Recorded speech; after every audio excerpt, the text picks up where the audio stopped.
The impossible challenge. The maintenance bay of Starbase Proxima 9 stank of ozone and alien hydraulic fluids. Alexander Chen wiped sweat from his brow, leaving another streak of machine grease across his face. At 6'2" with broad shoulders and calloused hands, he stood out dramatically among the slender, graceful Galactic engineers who flanked him on either side. "Human, your shift ended 20 minutes ago," chirped Tazreen, the Avarian supervisor whose blue-feathered crest twitched with mild annoyance. "The Imperial delegation arrives in 6 hours, and this bay must be immaculate." Alex nodded, tightening the final bolt on the atmospheric recycler with a grunt. "Almost done. This unit was about to fail, and I doubt your fancy visitors would appreciate breathing vacuum." The Avarian's compound eyes blinked in their characteristic pattern of irritation. Like most species in the Galactic Empire, Tazreen viewed humans with a complex mixture of disdain and reluctant respect. Humans were Deathworlders, creatures who evolved on a planet so brutal that it produced organisms of terrifying physical resilience. What humans lacked in technological advancement, they made up for with raw strength and endurance that most galactic species found both primitive and unsettling. "Very well," Tazreen conceded, "but clean yourself afterward. The delegation includes members of the scientific echelon. We cannot have you representing Earth looking like a Deathworlder." Alex resisted the urge to roll his eyes. 3 years working for the Galactic Engineering Corps, and he was still treated like a barely civilized curiosity. On paper, Earth had been accepted into the Empire's Protected Species Development Program, but everyone knew it was just a polite way of saying humans were too primitive for full membership, yet too potentially useful to ignore. 6 hours later, Alex stood at attention alongside 24 other station engineers as the Imperial delegation glided through the airlock. The visitors were primarily Thresians, tall, willowy beings with iridescent skin and cranial structures that housed their famously superior brains. Leading them was High Theoretical Vexari, whose elongated head bore the silver markings of the Empire's most elite scientific caste. "Welcome to Proxima 9, intoned Station Commander Kelvar, his green scales shimmering under the bay lights. "We are honored by your presence and stand ready to assist with your evaluation." Vexari acknowledged the greeting with the barest tilt of his massive head. "We shall proceed immediately to the testing chamber. The Empire requires solutions, not ceremonies." As the procession moved through the station's corridors, Alex found himself at the rear, alongside the other non-commissioned personnel. Beside him walked Zix, a Canthian engineer whose insectoid features were fixed in perpetual apprehension. "Do you know what this is about?" Alex whispered. Zix's mandibles clicked softly. "The Draken anomaly. A spatial distortion that's disrupting hyperspace lanes and the outer rim. They've brought a miniaturized version for analysis." The testing chamber was the largest room on the station, a cavernous space filled with diagnostic equipment that sparkled under bright overhead lights. At its center stood a peculiar device, a metallic sphere approximately 2 meters in diameter, suspended within an energy containment field. High Theoretical Vexari stepped forward, addressing the assembled engineers. "This device contains a controlled replica of the Draken anomaly. For 73 cycles, the Empire's greatest minds have failed to neutralize it. Its gravitational fluctuations grow stronger, threatening to destabilize a critical junction of 17 trade routes." The Thresian gestured toward the sphere. "We have brought this problem to 16 outposts. None have succeeded. You will each have the opportunity to attempt a solution." What followed was 8 hours of increasingly desperate attempts. The Galactic engineers approached the problem with sophisticated theoretical models, complex energy manipulations, and esoteric mathematical calculations. Alex watched from the sidelines, noticing patterns in the anomaly's behavior that reminded him of phenomena he'd encountered in Earth's deep mining operations. When his turn finally came, most of the Imperial delegation had already lost interest, conversing among themselves while barely glancing at the primitive Deathworlder. Human engineer Chen, announced the protocol officer with obvious disinterest. "You may approach the anomaly." Alex stepped forward, ignoring the dismissive glances. He studied the sphere's energy readings, noting how the gravitational waves pulsed in irregular but predictable patterns.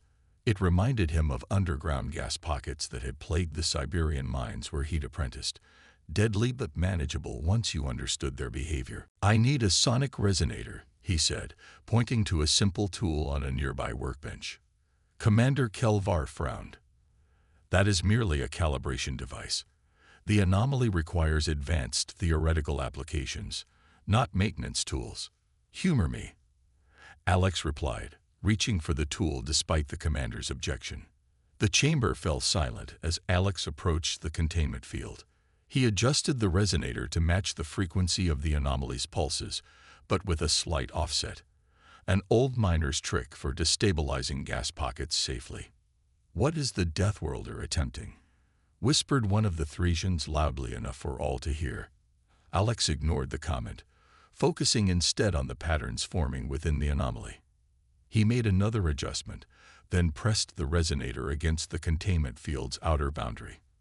The sphere within began to shimmer, its erratic energy spikes gradually synchronizing with the resonator's pulses.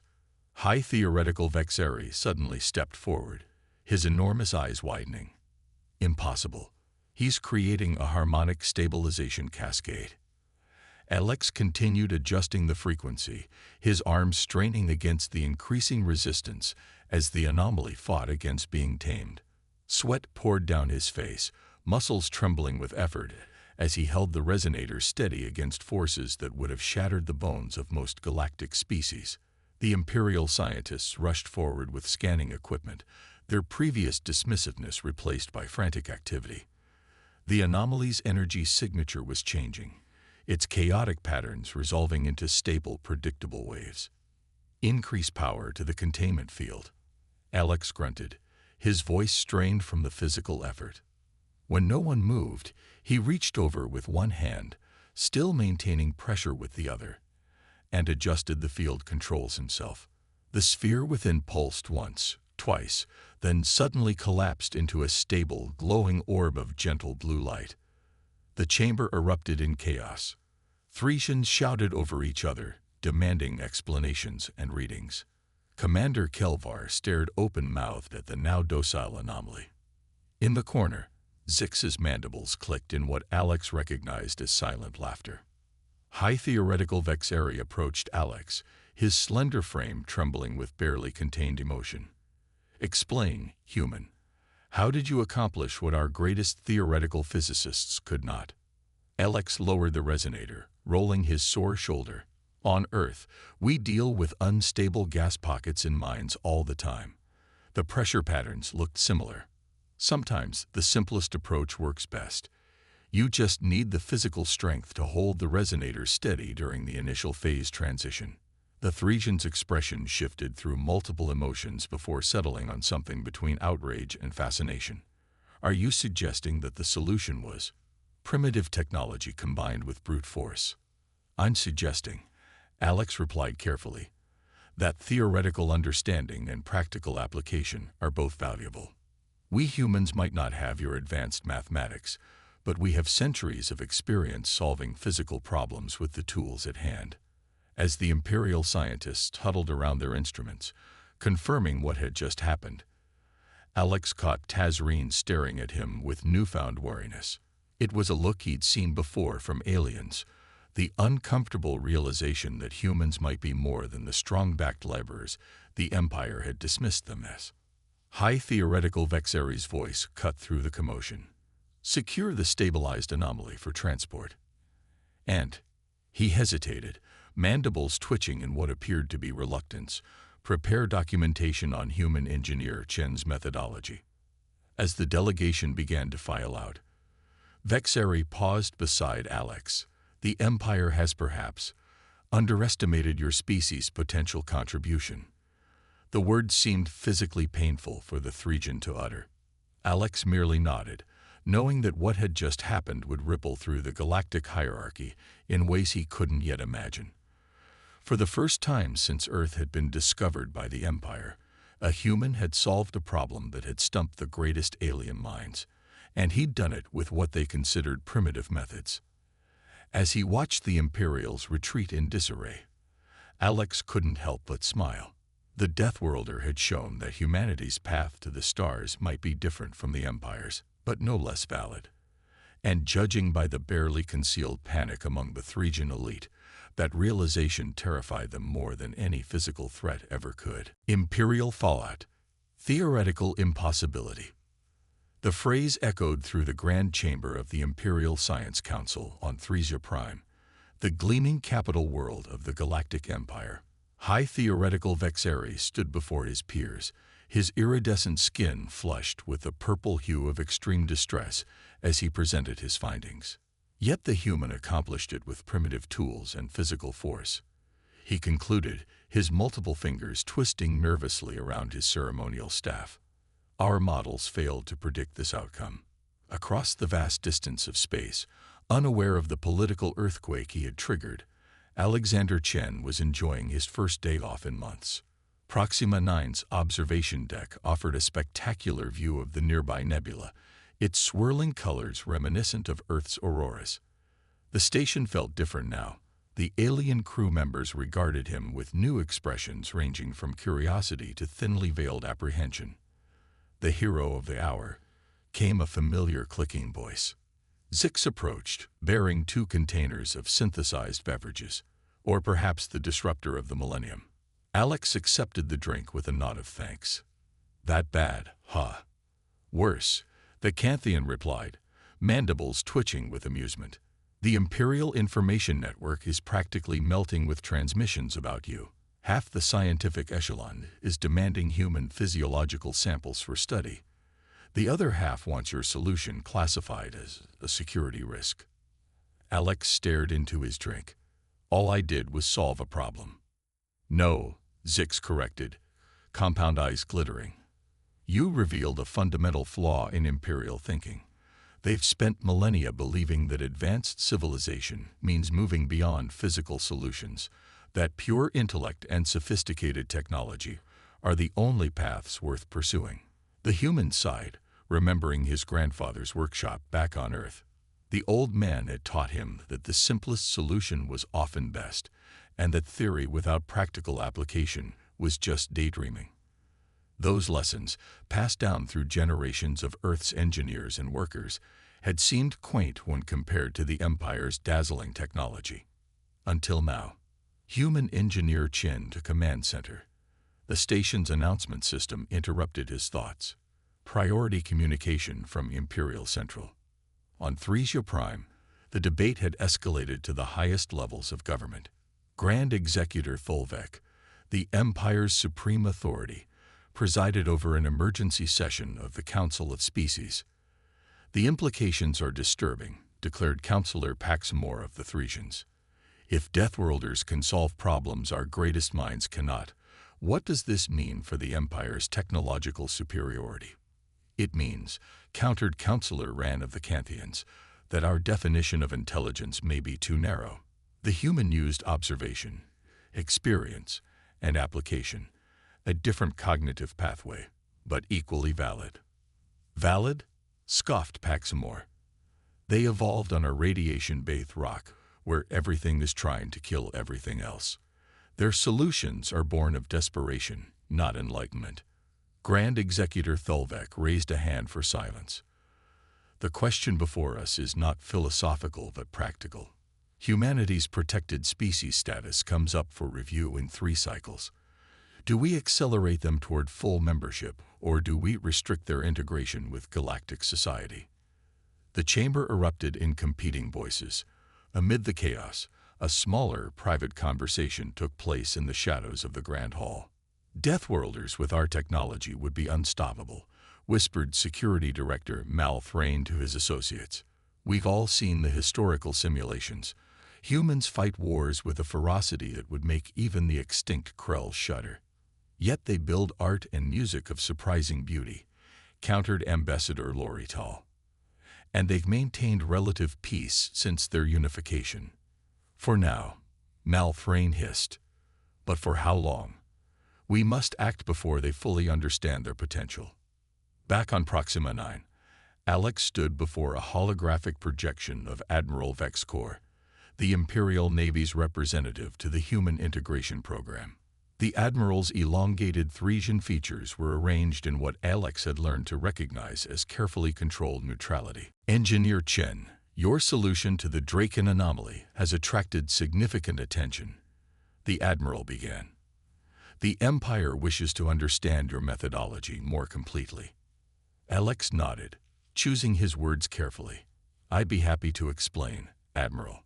It was a fairly simple application of resonance principles we use in Earth mining operations. Yes, so your report indicates. The Admiral's tone remained even, but Alex detected a hint of disbelief. The scientific echelon finds it curious that none of our experts considered this approach. Sometimes it helps to come at a problem from a different perspective, Alex offered. Earth's environment forced us to develop practical solutions using limited resources. We couldn't always wait for perfect theoretical understanding before acting. The Admiral's head tilted slightly. Indeed, the Imperial Academy on Centauri 4 has requested your participation in a research program. You would work with their top theoretical physicists to explore alternative problem-solving methodologies. The offer was delivered smoothly, but Alex recognized it for what it was, a way to study him, to understand how a primitive human had succeeded where the Empire had failed. Still, it represented an unprecedented opportunity for humanity. I'd be honored, Admiral. When would this begin? Immediately. A transport will arrive tomorrow. The Admiral paused. Engineer Chen, I should inform you that your achievement has created certain political sensitivities. Some view it as evidence that humans should be granted accelerated membership status. Others see it as confirmation that Deathworlders require additional study before further integration. The subtext was clear. Alex had inadvertently become a pivotal figure in humanity's relationship with the Galactic Empire. 3 days later, as Alex's transport approached Centauri 4, the Imperial Palace on Thresia Prime hosted a private meeting that would determine the future of human-galactic relations. The Deathworlder Integration Committee has prepared 2 proposals, announced Councillor Pax Moore to the assembled dignitaries. The first recommends accelerated cultural exchange, technological sharing, and potential military alliance with Earth.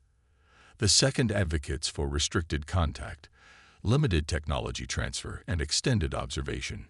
Grand Executor Thulvex multiple eyes scanned the tense faces before him.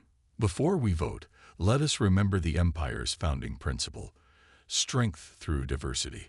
For 20,000 cycles, we have incorporated new species, new perspectives, new approaches. Our dominance of the galaxy stems not from uniformity, but from adaptation. With respect, Executor, interrupted Security Director Mal Thrain, humans represent an unprecedented case.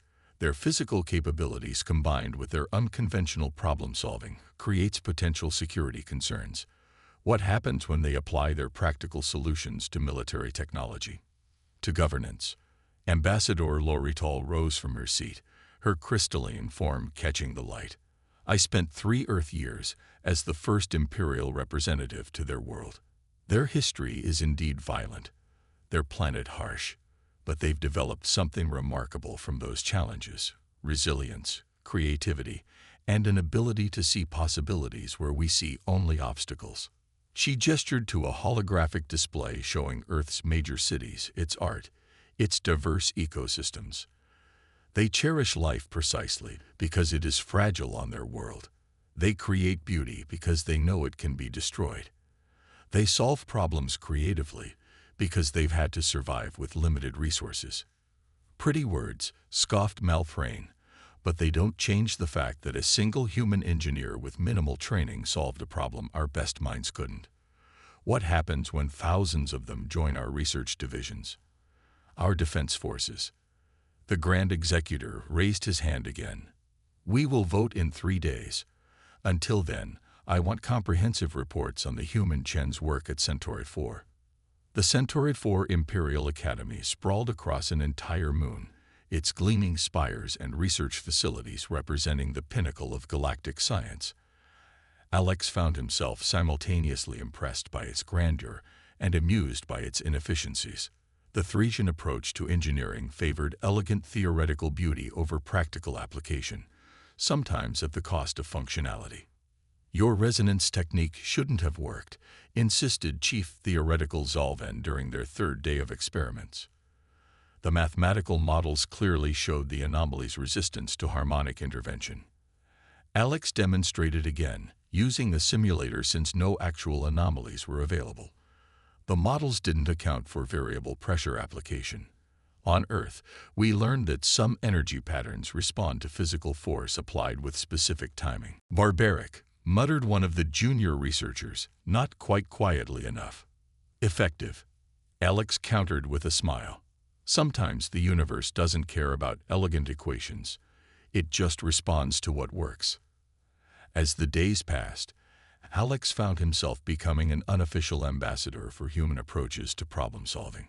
Some of the younger researchers began to ask questions about Earth, about how humans tackled engineering challenges under resource constraints. Others remained aloof, clearly viewing his methods as a lucky aberration rather than a valid alternative to their refined theoretical frameworks. Meanwhile, Alex received regular updates from Zix about the political storm brewing in the imperial capital. Human representatives had been summoned to emergency diplomatic sessions. Military observers had increased patrols near Earth's solar system, ostensibly for protection, but the implication was clear. On the 15th day, everything changed. A junior researcher burst into the laboratory, multiple limbs waving in excitement. Another anomaly, detected in the Rigel sector, larger than the first. The Academy erupted into activity. Within hours, emergency protocols were activated as reports confirmed the anomaly was growing, already disrupting hyperspace lanes vital to imperial commerce and military movement.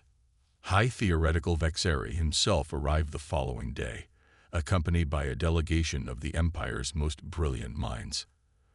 Alex watched from the periphery as they debated theoretical approaches, each more complex than the last. Human engineer Chen. Vexeri finally acknowledged his presence after hours of failed simulations. "Your approach to the previous anomaly, could it be applied at this scale?" Alex studied the data carefully. The principles should scale, yes, but the physical force required would be beyond any individual's capability. As expected, sighed Vexeri, turning away. "We shall continue pursuing proper theoretical solutions." "I didn't say it was impossible," Alex clarified. "Just that it would require more strength than one person can provide. On Earth, when a job is too big for one person, we use machinery, or we work together." The concept seemed to surprise the Theresians, whose individualistic approach to scientific achievement rarely involved true collaboration. After much debate, an experimental response vessel was prepared, equipped with modified resonators built to Alex's specifications. 3 days later, the Grand Executor himself presided over an emergency session of the Council as the operation commenced. The great chamber fell silent as displays showed the human-designed resonators engaging with the massive anomaly. "It's working," whispered someone as the readings began to stabilize.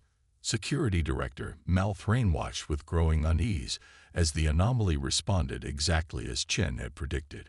"This changes nothing," he insisted to his allies. "It only proves they're more dangerous than we thought." Ambassador Lorital smiled. "No, it proves they're exactly what the Empire needs. New perspectives, new approaches, the ability to see solutions where we see only problems." As the operation concluded successfully, the Grand Executor rose from his throne. "I have made my decision regarding the human question," he announced. "The vote is cancelled." A murmur ran through the assembly.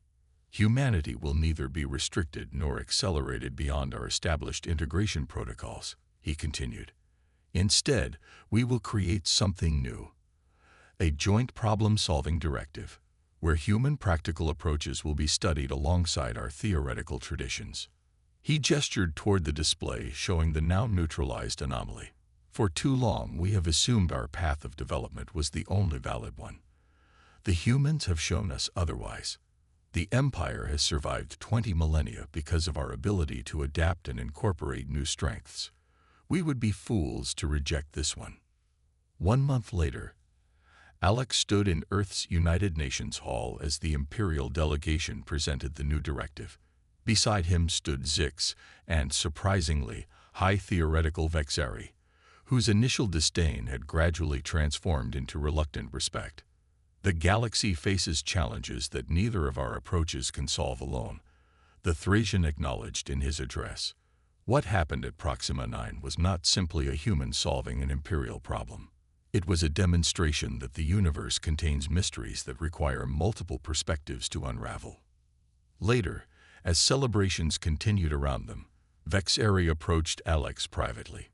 "Your resonator technique has been integrated into our standard response protocols," he admitted, though many in the scientific echelon would rather attribute the solution to expanded theoretical applications than Deathworlder intuition.